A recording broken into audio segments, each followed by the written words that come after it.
It's time to take your seat in the front row with Mike Vaccaro. Here's your host, Mike Vaccaro.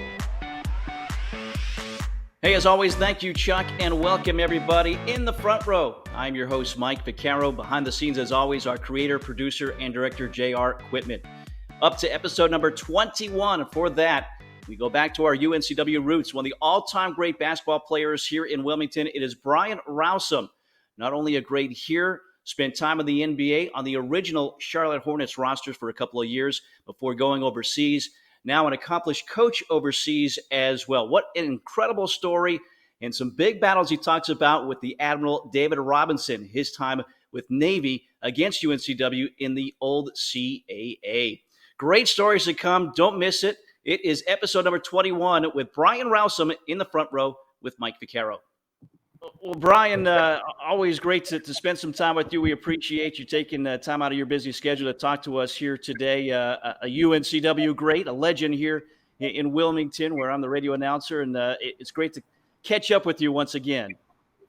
Mike, I'm glad to be here, and thank you guys for thinking of me. I think of Wilmington very fondly, and so whenever anybody remembers me, I'm always proud of that. Well, we certainly do. You're the very first retired jersey here. Again, we're going to get to that in just a moment, but I want to start at the beginning for you. You grew up, I guess, in Newark, New Jersey before you moved to the state of North Carolina. What do you remember early on from New Jersey, and when did you make that transition to the South? Well, we actually I was born in Jersey, and I had relatives there, so I would spend summers there. Asbury Park in that area on the water and so forth. I would spend summers there growing up. But I basically grew up in Columbia, North Carolina, which is right near the Outer Banks, about 4 hours from Wilmington, and then ended up going to school there, of course, as well. That was where Coach Gibson, our former coach at UNCW back in the 80s, discovered me and then eventually offered me a scholarship. But Jersey was one of those places that I enjoyed going to because it kind of took me from a small town to a bigger area. I was able to see Yankees games and things like that growing up during the summertime. So it kind of helped me to broaden my thought process on what I could do and what I couldn't do, being from a small town in Columbia, North Carolina. Well, you mentioned the Yankees there. Were you playing baseball at the time as well as basketball? Were you a multi-sport guy? Well, like most kids at that time, you played Little League baseball and things like that. Whatever was in season was what I basically played because, again, it wasn't a whole lot else to do. You didn't have video games and phones and things like we do nowadays. So, back then you kind of played whatever was in season. I wasn't very good at baseball, but I did try to play. And I was a baseball fan. You grew to 6'10". When did that happen? And did that help you kind of lead to, okay, basketball is going to be my sport here? Yeah, Mike, no doubt about it. And when I was growing up, also, I did play football in high school. I was a quarterback at Columbia High School, even though it was a small 1A school. I was about 6'1" initially, my freshman year, and then I grew to 6'6" going into my sophomore year. And once I hit that growth spurt, that kind of told me that I probably need to start focusing more on basketball because I was really tall and skinny. So I kind of veered off of playing football and then eventually just started focusing on basketball at that point. That's a pretty big jump height-wise. Was it tough for you to kind of keep up with your body at that time? What's funny about it, Mike, is that I didn't realize how tall I had went away for the summer, came back home, and all of my friends kept saying, wow, you've gotten taller. I didn't realize it because obviously it's just me. I'm just living. But everybody else around me noticed it. And so, because I remember as a kid, I always wanted to be 6'5" for whatever reason. That sounded like a good height to me, But then obviously I grew to be even taller than that. And once I did shoot up, I then started thinking that I need to just focus on basketball. Playing football at 6'6", 170 pounds, soaking wet probably wasn't a good idea. And I even broke my leg playing football my sophomore year, playing quarterback. And that again reminded me that, okay, I might need to give this up and just focus on basketball. Yeah, it seems like that the injuries change a lot of athletes' minds as far as the sports they're going to play here. That's right. When did colleges, universities start come calling for you and start recruiting you on the basketball trail? I got my first letter, and that was from UNCW. I got my first letter towards the end of my junior year in high school. Up until then, I hadn't heard from any schools at all. And again, I went to a 1A school, so, it's a very tiny conference, tiny school. The competition is not all that good. But once I got my first letter from UNCW, I then thought going into my senior year that I would have a chance at that point to maybe go to college and get a scholarship. And that was my whole mission, that whole summer leading into my senior year. Yeah, as you said, Mel Gibson, not the actor, the coach, was your coach at the time. He's the guy that transitioned UNCW from NAIA to Division I. That's right. What was it like playing for him and getting recruited by him as well? Well, Coach Gibson was a very mild-mannered coach, very smart. At that point, when I got to college, he was by far the best coach I had ever worked with. He had played in the NBA. I don't know if you knew that from back in the day. He played with the Lakers. Yeah. Went to Western Carolina, was a fabulous player there. So being coached by him was perfect for me because his background was similar to mine. I think he was from a small town, Cordova, North Carolina.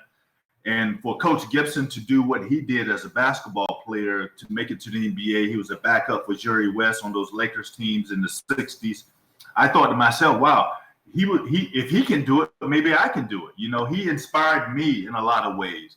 And then his coaching style was kind of hands-on and a little bit more laid back. We had a couple other assistants who were a little bit more vocal and boisterous, but Coach Gibson was laid back.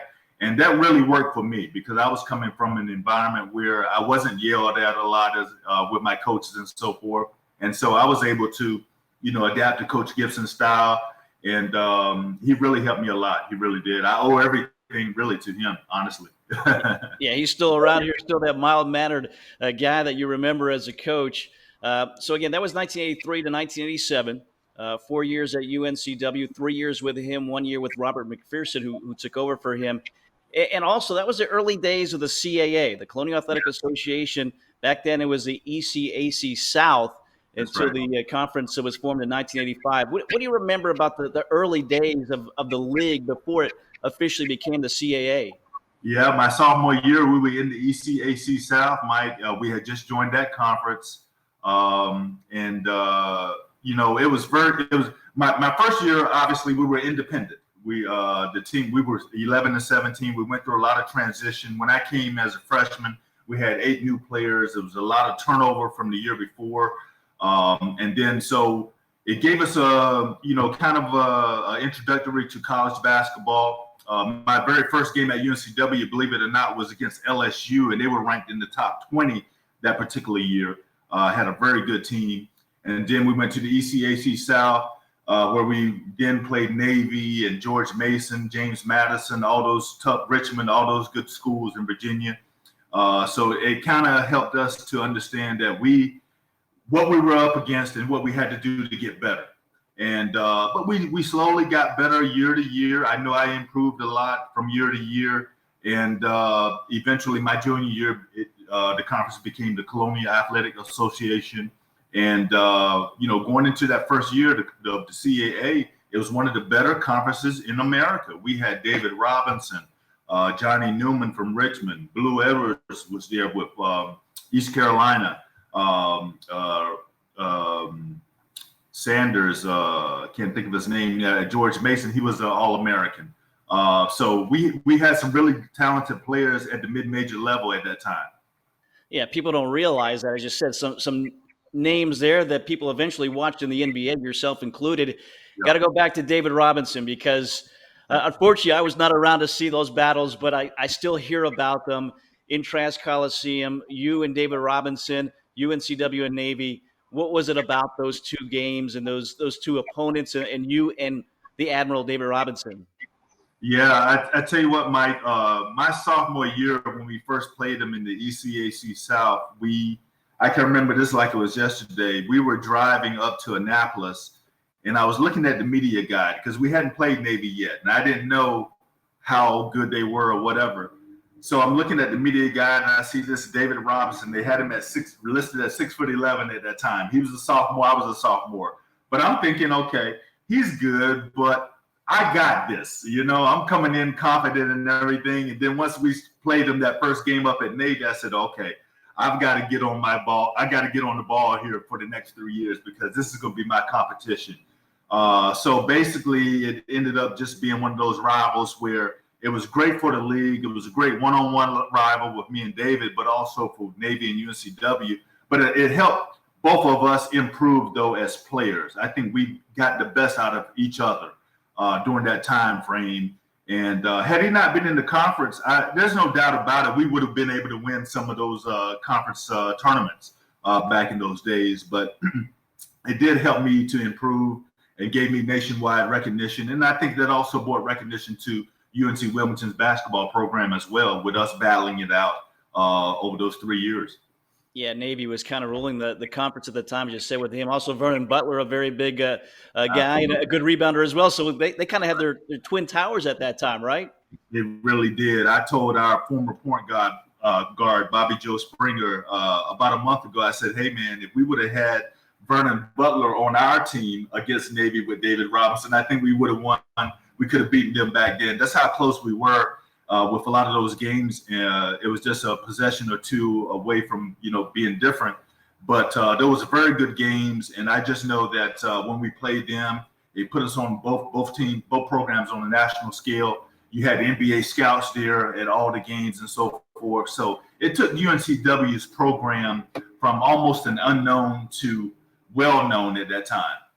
Yeah, was that a benefit to you? Again, as you said, NBA scouts there, maybe more so to see David Robinson, but then, hey, they see you and what you can do as well, and maybe that opened up some eyes to those guys. It sure did. It really did, Mike. I remember after my junior year, we played them in the CAA tournament semifinals, and we lost by 2. I had a pretty good game against Navy that night, and I remember bumping into former Celtics legend and Hall of Famer who just passed away recently, Sam Jones. He was scouting for Boston at that time, and I remember bumping into him in the stands before we left to leave the arena that night.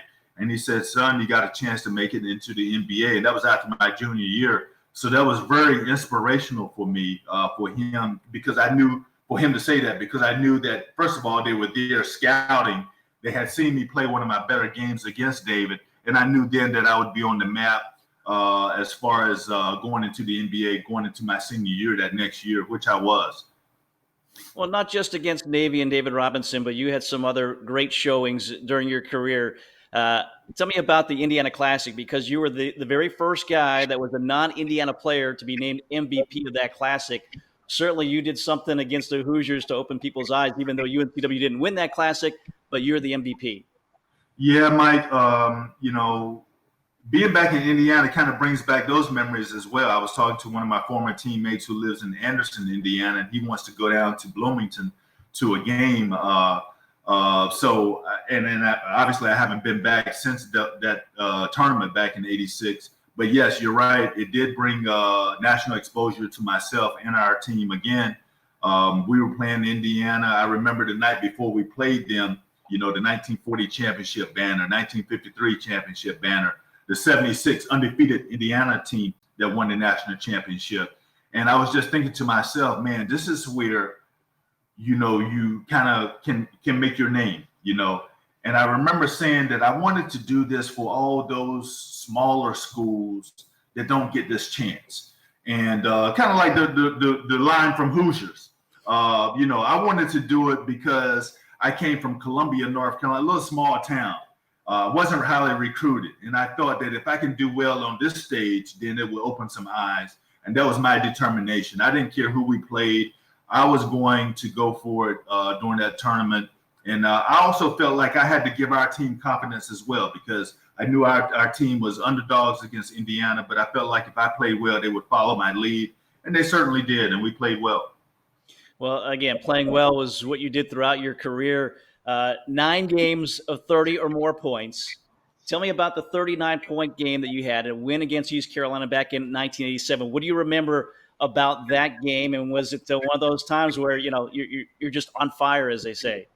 Yeah, it's always a homecoming game for me, Mike, going back to Eastern North Carolina like that. My family was always able to go to those games. I even had some high school friends that would come up to those games. My high school coaches would come. Plus, honestly, Mike, I wanted to go to East Carolina coming out of high school, but they didn't give me not even a letter. They didn't give me a look at all coming out of high school, whereas UNCW did. So I wanted to take it out on East Carolina every time I got a chance to play against them, to show them that they made a mistake.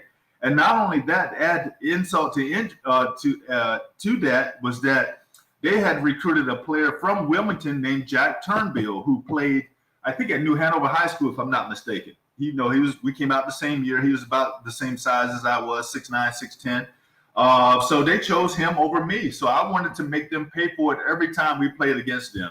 So I would always get up even more so when we played East Carolina. My senior year, I wanted to go in there and play well. It was one of those games where we were trying to fight for, trying to catch Navy in the conference standings at the time. And for whatever reason, that night I had a really good night. I was confident, and the guys kept feeding me the ball. So I ended up with a career high that night. I'm just mad I couldn't get 40 instead of 39. Yeah, go for 39. And, folks right now maybe don't realize how big of a rivalry East Carolina was in the league at the time. As you said, I'm sure you had friends that went there. They had friends that go to UNCW. How big of a rivalry was it? And what were those games and environments like when you played them? Yeah, it was always packed both ways. Whenever we would play them at home, they would have a lot of fans that traveled down from Greenville and vice versa. The bus trips going to East Carolina, we would take fans from Wilmington that wanted to go with us. Whenever we would stop to eat on the way up there, you could just feel the electricity in the restaurants, how hyped everybody was as they got ready for those games. And then, like you said, too, I had friends that were going to East Carolina that I went to high school with and so forth. So I knew that I had to play well there, because if not, they were going to let me know about it, down the road. So we actually played well against them during my time there. I think we lost my first game there my freshman year. And I think, if I'm not mistaken, we won the next 3 times that we played in Greenville. And then we also beat them down in Wilmington. So we had a lot of success against them during my time frame there, which I'm proud to say at the end of the day. Yeah, Seahawk fans watching this will certainly remember those meetings and be proud of that as well. You finish, number 1 leading scorer, just shy of 2,000 points, over 1,000 rebounds, a top rebounder as well.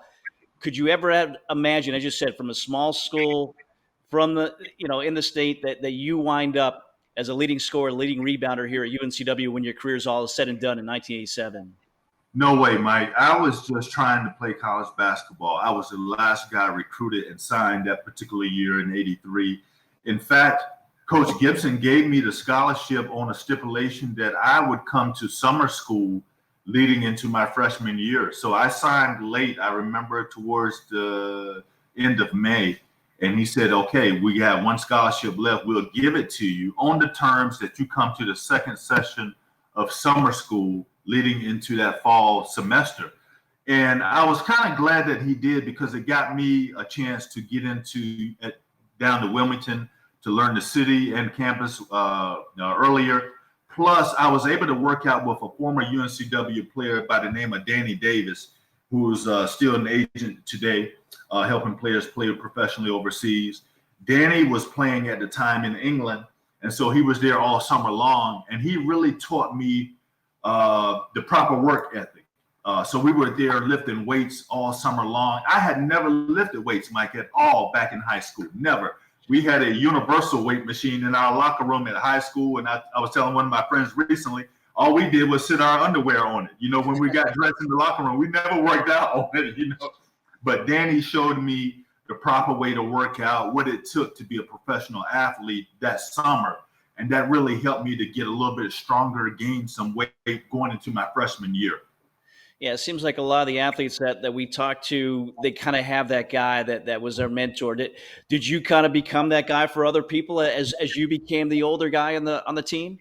I tried to. I certainly did. The freshmen that were coming into to the program, I would always try to take them aside and show them, hey, this is what you can do to get better. I showed them where I was as a freshman as compared to my junior and senior year. So I did do that because I felt like if they were going to improve as players, obviously it would help us to improve as a team as well, And our mission at that time was against to try to beat Navy and David Robinson, and we knew that we had to have everybody playing well in order to do so. So I definitely try to become a mentor that way.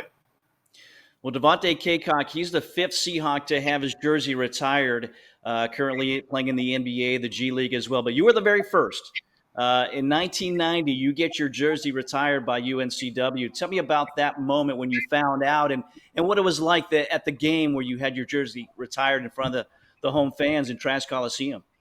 Yeah, Mike, I was playing with the Hornets at that time. I think we had just come off an All-Star break, if I'm not mistaken. And so they made and I give the Hornets credit to the organization because they allowed me to fly down to Wilmington to go to the ceremony. And obviously, words can't describe what happened that night. I had my family there. They had a whole Rowsom recognition night that night. I still have some of the programs from that evening and some of the video footage from then. Like you said, others may have their jerseys retired, but I was the first and truly honored to be that guy. And coming from where I came from to get to that moment, it was surreal. It really was. And as you get older, it becomes even more surreal these days, when I think back on it, from where I came. A lot of players tend to think that, you were already a good player when you went there and things like that. But I wasn't. I really wasn't. I was the last player signed that year, and nobody knew about me. I was the only player that was on the team that was from a 1A school. So I was just very proud of how I improved over the years. And all of that came from, the basketball coaches there at UNCW believing in me and pushing me to do more. And I'll give myself a little bit of credit, too. I stayed in the gym to try to work out to get better because I knew if I didn't, that big guy up in Navy was going to embarrass me. So I try to get better every year. Yeah, just say good coaching, good motivation for you from other guys. And again, you stuck to it. So you ended up, like I said, number one in scoring, number one in rebounding. You're currently 2 in scoring. Brett Blizzard took that over. And you're 3 in rebounding. Caycock is 2, and Keith Rendelman, another great rebounder, is Caycock's 1, Rendelman's 2, you're 3. So again, you still left your mark here. Your jersey is up there. So you finish your career. What are you thinking next? Are you thinking, as you said, there were some scouts coming to your games? Did you think you had a chance to get drafted as you were eventually? Yeah, I knew I had a good chance to get drafted. At that time, I was hoping that I could go maybe late first round in the NBA draft because obviously if you get drafted in the first round, your contract's guaranteed initially. So I ended up getting drafted the second round by Indiana. But my thought process and talking to my agent at the time as well, Indiana wasn't even on the radar. It really wasn't. It didn't, now that I look back at it, it makes sense because obviously I played well in the tournament up here and they saw me up close here. But we were thinking in terms of maybe Milwaukee at the time. I remember even the Denver Nuggets and even the Boston Celtics. Because I had met with those particular teams and talked to them. And Boston at the time, of course, they were very, very good. So they were always drafting late in the first round. So I thought maybe I could, go there and be a backup and learn from those guys eventually. So when Indiana called my name, I was really surprised, to be honest with you. Of course, I go back to the first round. I was disappointed that I wasn't drafted in the first round. But as it turned out, it probably was the right move for the NBA teams to pass on me because when I did go to the Pacers, I wasn't as confident as I had been previously, in college. I was still learning a lot, and the Pacers were pretty loaded at the time. They had Wayman Tisdale, who was a number 2 draft pick in the '85 draft. He was coming off the bench for them. That's how strong they were up front. They had Herb Williams, a veteran player, Steve Stepanovich. Chuck Person was the rookie of the year before. So they were really loaded, and I couldn't get a lot of playing time. And quite frankly, Mike, I wasn't ready. I admit that when I look back at it these days, I didn't go into there with a lot of confidence. Reggie and I came in the same year, Reggie Miller, and he came in talking trash and was confident from the very beginning. He really was. The same Reggie that we all grew to know later, he was just like that from day one, talking trash, not backing down from anyone. And I would just sit back in awe of him doing that to all these veteran players. So, it turned out that Indiana was really a blessing in disguise because it taught me what I needed to work on. When they cut me from Indiana, I was able to go overseas, play in France, got a lot more confidence, got stronger, and then came back and played with Charlotte after that. Yeah, I was going to mention you were part of the draft class that included Reggie Miller, so you've always got that as well. And you played for Dr. Jack Ramsey as well, the head coach of the Pacers at the time. What was it like playing for him, a legendary coach who eventually won an NBA championship with the Trailblazers? That's right. I remember as a kid watching him coach the Blazers and Bill Walton in that 77 finals. And so I thought it was an honor to play for him. And I'll tell you this, Mike, also, I just told some people here recently in Indiana, Dr. Jack was ahead of his time. He was 63 years old, I think, when I was there as a rookie. But he was really into fitness. And he ran the triathlons and things like that. He did that at age 63. He used to have all kinds of energy drinks and things like that at our practices where I never saw that before. Back at UNCW, it was just water and Gatorade, But he had all these nutrients and things like that laid out for us at practice every day. The way that we warmed up and things that I use today as a coach, dynamic stretching and things, he was doing that back in the late 80s. And so he was really a fitness buff and really into nutrition and things like that. He had nutritionists to come in and talk to us about our diet. All of that stuff was brand new to me because I was one of those guys that, I heard about it, taking care of your body and things like that. But when you're 21, 22 in college, it's hard to do that. I was eating at the Bojangles across from UNCW or the Burger King down the street, from UNCW a lot. And when I got to Indiana, I realized, in order to be a pro and take it to a next level, you got to take care of your body, both on and off the court. Yeah, so maybe a shorter stint there, but a meaningful stint for you as a player, and it sounds like now in your coaching career as well, something that you took away from the late Dr. Jack Ramsey. Absolutely. So you said you went to France, then played there, and then you get the opportunity to come back to the NBA, and it's this new team called the Charlotte Hornets. I mean, what were you thinking at that time, coming back here, obviously back to your home state, and this opportunity? How big of an opportunity was it for you? I tell you what, Mike, here's the ironic thing about that was that my assistant coach with the Pacers, Dick Harder, became the head coach of the Charlotte Hornets. Yeah. So when my agent and I were talking that summer, I was a free agent. He said, we were trying to pick out which camp to go to. So he said, well, you know what? I think Charlotte would be a great opportunity for you. Obviously, it's back in the state of North Carolina, but your old assistant coach, Dick Harder, is the new head coach there. I knew that he knew me from being in Indiana. So we reached out to him. He said, yes, I want you in camp. Come on up. So I signed, again, was one of the last guys to sign to come into camp for the Hornets that summer, that fall. But it actually worked out because Dick knew me a little bit. He was patient with me. He saw that I had improved, Mike. I had gotten stronger from the year before. And so I went into camp, a whole new attitude, more confidence. And I was determined to be there because I knew I had a little bit extra pressure on myself just being in my home state as well, coming from UNCW, coming from Columbia, North Carolina. I didn't want to let people down. So I went in hungry that fall into training camp, and it paid off. Yeah, there for 2 years, the first 2 years of that team, 1988 to 1990. And how about this for some of your teammates? Muggsy Bogues, Rex Chapman, Dell Curry, Sidney Logue, Kurt Rambis, Kelly Tribuca. I mean, some of the best for the Hornets, but some great names in the NBA as well. You were around a good team, really good teammates here. Absolutely. They taught me a lot. And some of those veterans, Kurt Rambis, Kelly Tribuca, I had seen them play in the NBA and in college at Notre Dame. And of course, Kurt with the Lakers, Showtime Lakers teams in the 80s. Kurt took me aside when I first came there.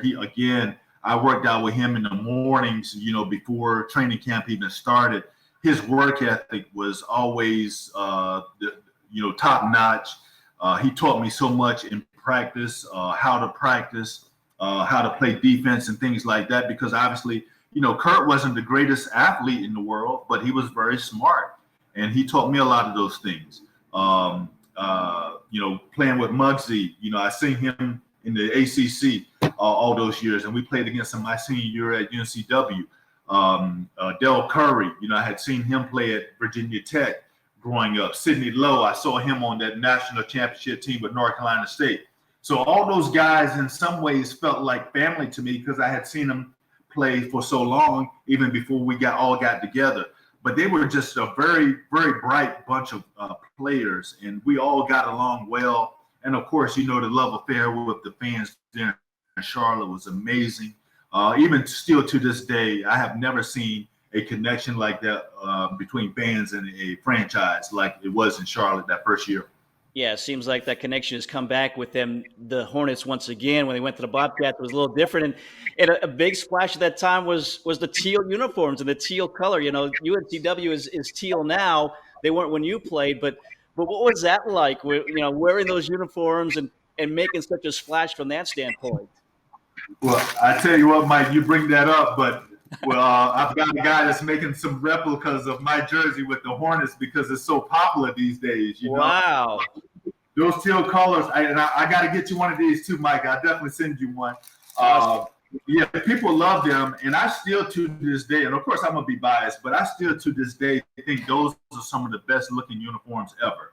I know the Hornets have changed their uniforms a little bit compared to those early years, but those early year uniforms were unique. They were, I think, if I'm not mistaken, we were the second biggest seller with our uniforms back then behind the Bulls because everybody loved those unique colors. And then we had the pinstripes. And then, of course, we had the pleated shorts that were definitely unique. And, of course, we had the fashion designer, Alexander Julian, who designed our uniforms that first year. They were very unique. And so whenever we would go on the road to New York or LA, Chicago, we would see fans in the stands with our uniforms and colors on. And we thought that was a great thing for a first year team. So I'm very proud of those uniforms. And I still get people to this day to tell me how beautiful those uniforms are. I think Rex Chapman will post some things sometimes, Muggsy does, where they see our old uniforms and people go crazy over them. They really like them. Well, I grew up in Pennsylvania. We would go to the Nets games, not to see the Nets, but to see the opponents. And definitely the Charlotte Hornets was one of the opponents we saw back in those days as well. And I think I was a big Rex Chapman guy at the time. Again, that guy could jump out of the gym for the Hornets. Yes, he could. Yes, he could. I was telling someone recently, I've never seen a more athletic two guard than Rex Chapman. I mean, I saw him do some things in practice, Mike, where he would just be under the basket, go up and dunk the ball backwards and just keep on moving like it was nothing, We would all look at each other like, did he just do that? Rex he was a freak of nature. He really was. So 2 years with the Hornets, played 34 games your first year, 44 with 2 starts the second year, and then you transition back overseas. How did that take place, going back overseas? Was it tough to not be on an NBA roster anymore at that time? It was because going into that third year, I had a non-guaranteed contract, and that was really myself and my agent's mistake because after the first year there, I signed a 2-year deal with the Hornets with only the first year being guaranteed. And looking back at it, I should have probably gotten both years guaranteed. So when I went into that third year, I could either go to training camp with a non-guaranteed contract, or I had a sure deal to go over to Europe at the time. So I actually took the deal to go to Europe because I felt like it would be more job security. I ended up going to Spain, Mike, but then believe it or not, the Minnesota Timberwolves took me off of waivers. They and then I ended up going to camp with the Timberwolves reluctantly because I had already gone to Spain. And so I came back to go to camp with the Timberwolves, ended up getting cut there by Bill Musselman. I don't think he really gave me a fair shake because I was only there for about a week. But I thought at that time I had been a proven NBA player in the league for a couple years now, had played a lot with the Hornets. And then so after I got released there, I ended up trying to figure out which way I was going to go from that standpoint. I ended up going to the CBA, I think, for a year. That was the main minor league then for the NBA. And I ended up going to the CBA for a month, I should say. Then I ended up signing a deal to go to France later on that year. And then after that, I just decided that, you know what, I'm just going to continue to finish out my career in Europe. Yeah, I mean, plenty of guys are making good money playing over there, playing every day or playing a lot. So, like I said, you started in France, went to Israel, Japan, Manchester, England, where you eventually retired in 1999. What do you remember about those? What was the best stop? What was maybe the worst stop for you during that time?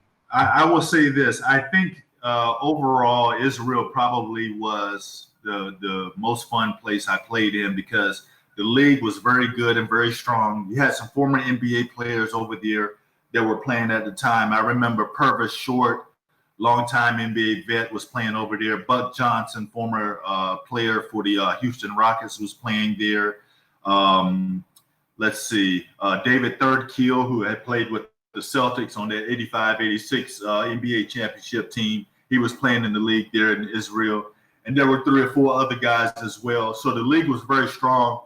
But more than that, I lived in a town called Eilat, E-I-L-A-T, right on the southern tip of Israel. And it was a resort town. It was right on the beach, Mike. And it was absolutely wonderful because you had great weather there year-round. Tourists would come from Europe to come there to vacation. And I just thought it was paradise. I really did. It was a smaller town, but it was right on the water. Had a great 4 years there. Everybody treated me like a king there. We had great fan support. So every year after I would play there, my agent would say, Brian, I think that now's the time to come back. The Washington Bullets are interested in you or someone like that. And I said, nah, I think I'm gonna stay here in Israel. I'm fine. You know, I was enjoying it that much. I really was. Yeah, you're a little piece of heaven there. Almost sounds like Wilmington with the beach and everything else. So it kind of brought you back to your Wilmington days. Yes, it really did. It did remind me of Wilmington a lot because it literally was right on the water there. You had tourists that would come there from all over from Israel and Europe as well. Great year-round weather. I'm a warm weather guy, so the weather was always warm. The people were wonderful there. So it really did remind me of Wilmington a lot. How was it? Were you accepted as a former NBA player, or did people kind of look, sideways at you? What was it like when you were going back and forth and going from the NBA to playing overseas in these different leagues and different teams? Yeah, I think the NBA actually gave me credibility. When I would go overseas, I didn't realize it at the time how big the NBA was globally because you remember during that time, during the early 90s, that was when the Dream Team played. And it gave the NBA even more worldwide recognition. So with me having that NBA tag associated with my name when I would go play with different teams overseas, it gave me a lot more credibility, instant credibility, whereas some other players would have to go over there and prove themselves a lot longer. So it really helped me as far as that's concerned. And but also in some ways, too, it kind of put a bullseye on my chest as well because that meant the other players were coming at me even more to show me that they could play or that I wasn't all that or whatever. So, it worked out both ways in some ways, in some regards. As I mentioned, you retired in 1999 playing in Manchester, England. What were you thinking at that point? Obviously, it's hard for athletes, professional athletes to step away. Was it hard for you? It wasn't not necessarily because I started having some back issues. I know that I remember very vividly going to practice every day wasn't as fun. It was starting to become more of a job than fun for me. And I thought at that time that, if it's going to be like this, then it's time for me to probably get ready to hang it up and move on to the next phase. I had already started thinking in terms of maybe helping players to go overseas, kind of like Danny Davis was doing. I was watching him and how he did his job and so forth. So I decided that I would go ahead and shut it down and not play and not have to go back and forth overseas anymore. I could start my own agency, and I did that for a few years there in Charlotte. And because, again, I wanted to give back to the younger players who were trying to follow my suit as far as playing, having a playing career. You also did some TV hosting, some broadcast work in Baltimore. Was that something you enjoyed at the time? I did. I really did like that, Mike. The media part of it. It was fun, and it was a lot less pressure as far as having to be in shape to play, and then and a lot less pressure as far as having to get wins and wins as a coach now. So you could just go to the game, analyze it. You were basically doing everything that you did as a player, travel-wise and so forth, staying in nice hotels, going to the game, but you didn't have the pressures of winning and losing. And I really enjoyed it. I learned a lot from that. And it gives me more respect for your job because I know that you guys have to know what you're doing. You have to study the game. You have to study players and trends and things like that. So it gave me a much more greater appreciation to all the media types that are out there today. No, we're not that smart. Don't give us that much credit. So 2004, you start coaching. What led to that? Why did you think coaching was going to be, where the next part of your career was going to take you? It happened as a favor, believe it or not. I had a friend who was a friend of in Atlanta, went to a ABA meeting, American Basketball Association meeting, and he met a guy that was buying a franchise and put it in Charlotte, in Concord, North Carolina, right outside of Charlotte. And he reached out to me and said, "Brian, would you like to coach it so that then if you coach it, I can work with the team as well?" And I said, "Okay, well, you know what? Let me think about it." I thought about it for a month or so.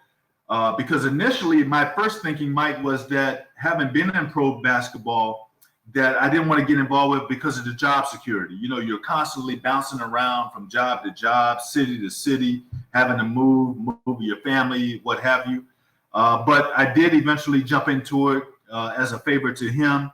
And my mindset has always been that if I'm going to do something, I'm going to try to do it at the highest level.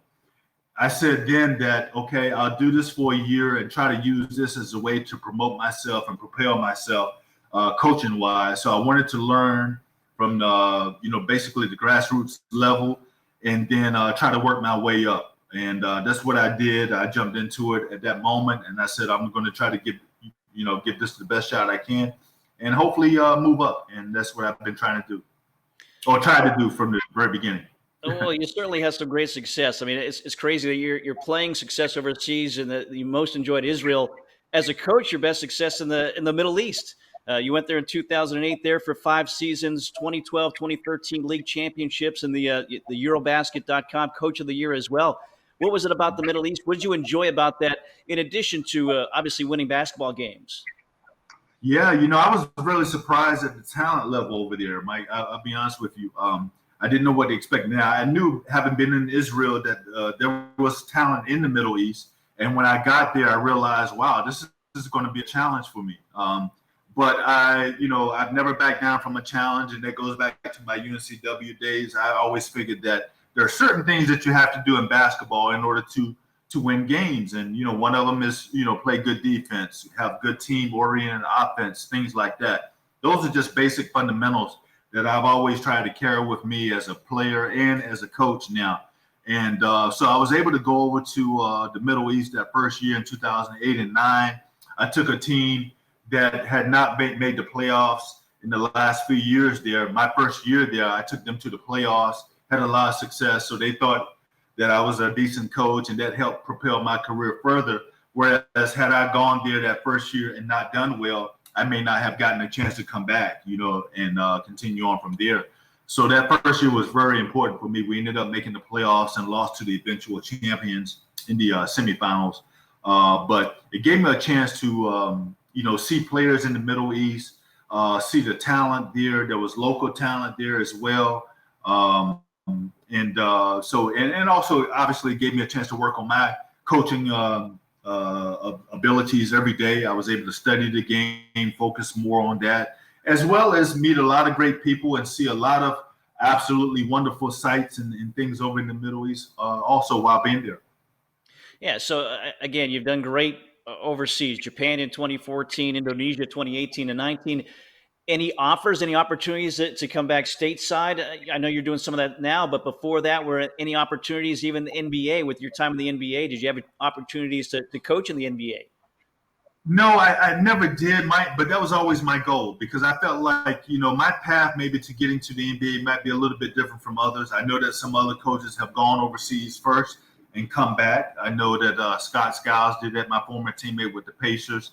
A couple other coaches have done that have gone that same route. So I just kept thinking that, okay, you know what, I'm just going to keep doing what I do overseas, hopefully keep winning, and that will maybe resonate with another franchise back in the NBA.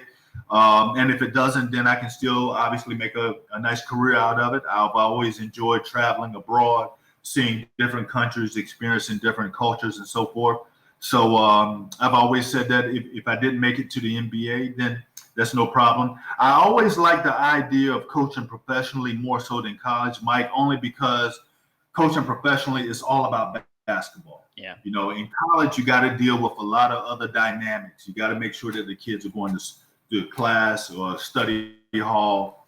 Sometimes the administration will step in and want certain things done a certain way. Obviously, alumni might step in and have a kid on the team that, whose father is giving a certain amount of money. So you got to deal with all those type of dynamics. I just wanted to be able to focus on basketball for 2 or 3 hours a day.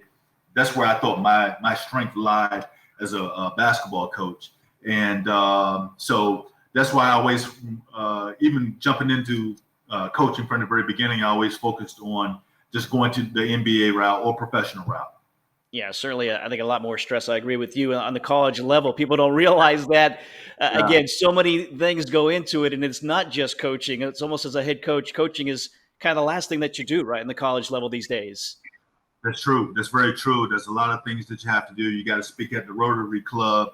You got to get out on the road and recruit players in little small towns. You're sitting there with families trying to get their kid to come commit to your school. And again, there's a lot of things that goes into it other than just basketball coaching, and which is nothing wrong with that. Obviously you can make a great career out of that. But I just felt like, I know for me, I function much better if I can just focus on the X's and O's every day in order to get my team to succeed. Well, you're doing that now. You're back in the state of Indiana. Tell us about the team that you're coaching, what you're doing right now.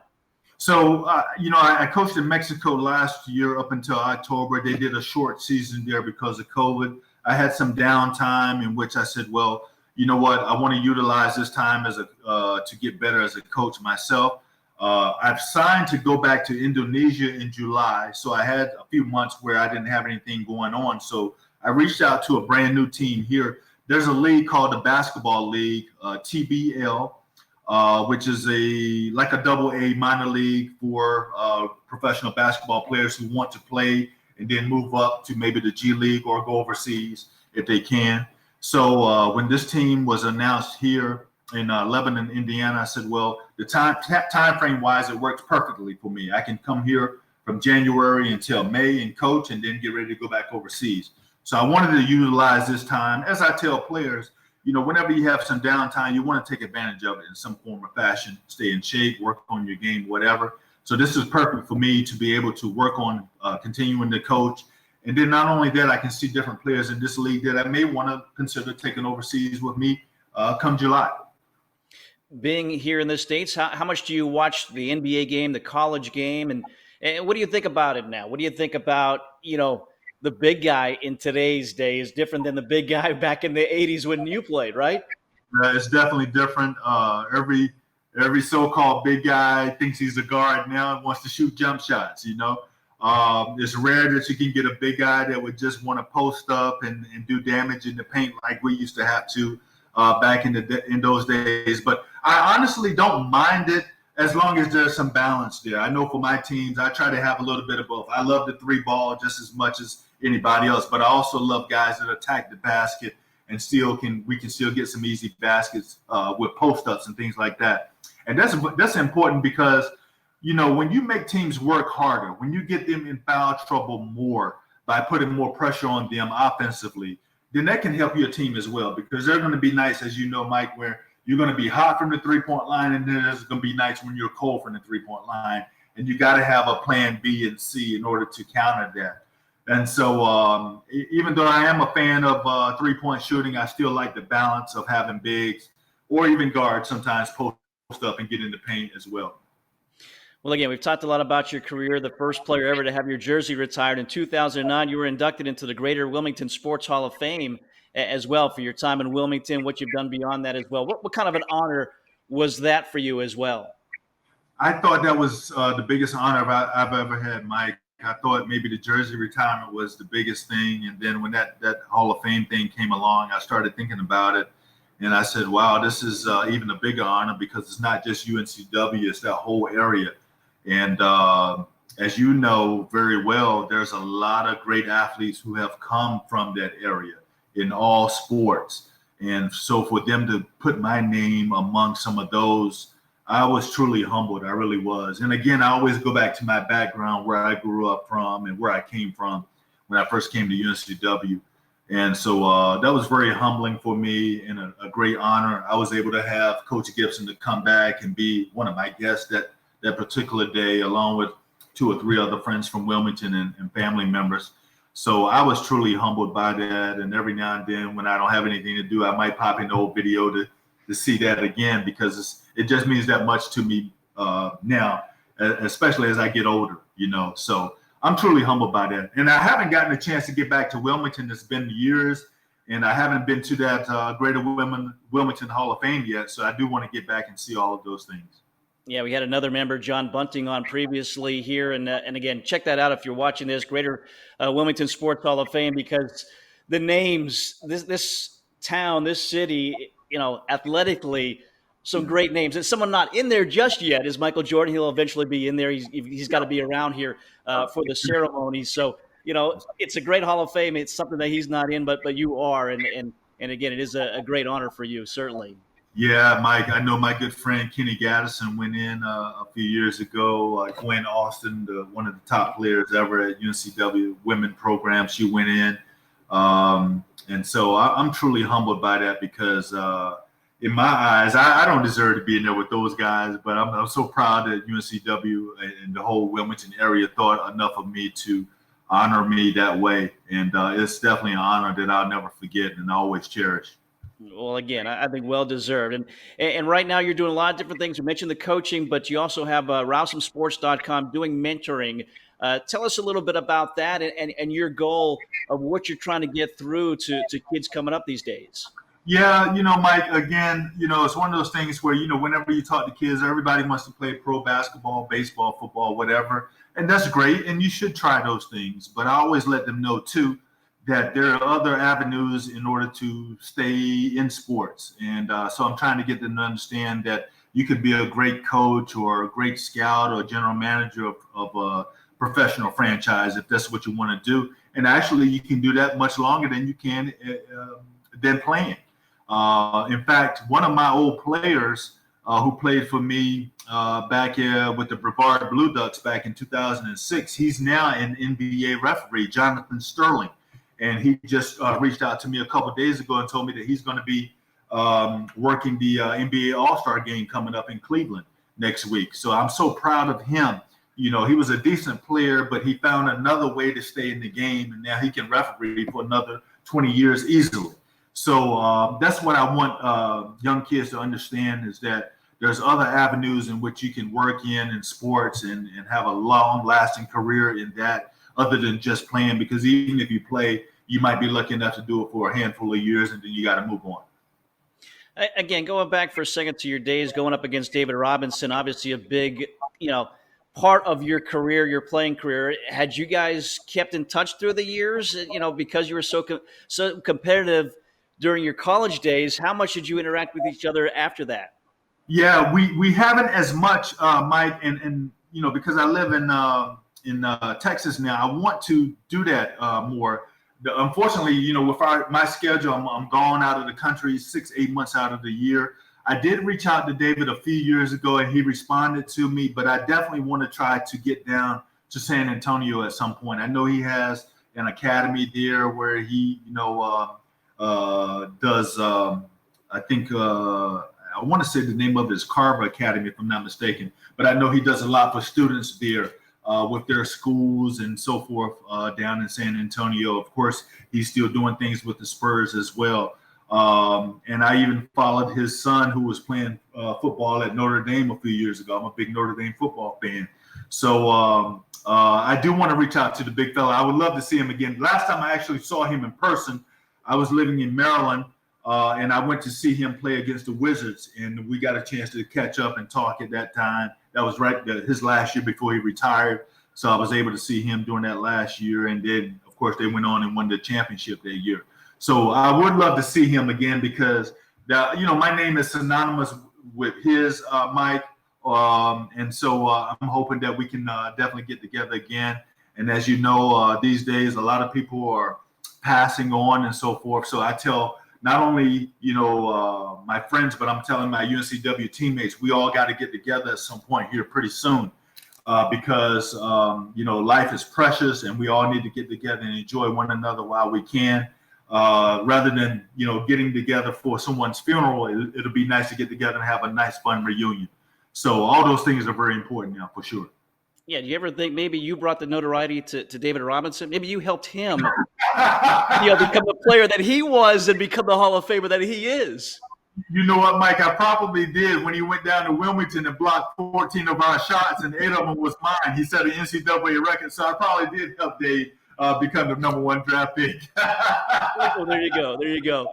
Before we wrap up, how active are you on social media? How can people follow you other than your website? Is there a way to keep up with you and your career? Yeah, Mike, I just got on social media about a year ago when I started doing, I did a kids camp. So I'm on Instagram at Rowsom Basketball Camp, and then I'm on Facebook at Brian Rowsom. So if anyone wants to reach out to me there, please do. I know a lot of UNCW people have reached out to me on Facebook already and IG. And please, you do the same, Mike. I'll follow you guys. And anything I can do with you guys' program, please let me know. I'm always honored. Well, this has been fun. Whether I'm tied to UNCW or not, this was great to hear the stories and hear your career. And like you said, just a little old guy from a 1A school in North Carolina, but you've done pretty good for yourself with that behind you. Yeah, I'm proud of the fact that I did come from a little small town, Mike. And I tell people all the time that it's amazing that little round basketball has taken me literally all over the world. And I had no idea that it would do that. But if you use it the right way, you never know. You just never know. So I tell all the kids to follow their dreams for sure. Well, great catching up with you, and we'll certainly be following you as your career continues as well. And again, can't thank you enough for spending some time with us here today, Brian. Thank you, Mike. Go Seahawks. Wow, what an episode there. Episode number 21 with Brian Rowsom. Great stories. We appreciate him joining us. Our thanks to him for his time here today. If you like that, our previous episodes as well, we remind you to subscribe to our YouTube channel. 21 episodes, great stories we've had so far. We'll have more great guests coming up. Do not miss those. Be sure to subscribe to our YouTube channel. Again, that'll do it for episode number 21 with Brian Rowsom. We appreciate you joining us. We'll see you next time in the front row with Mike Vaccaro.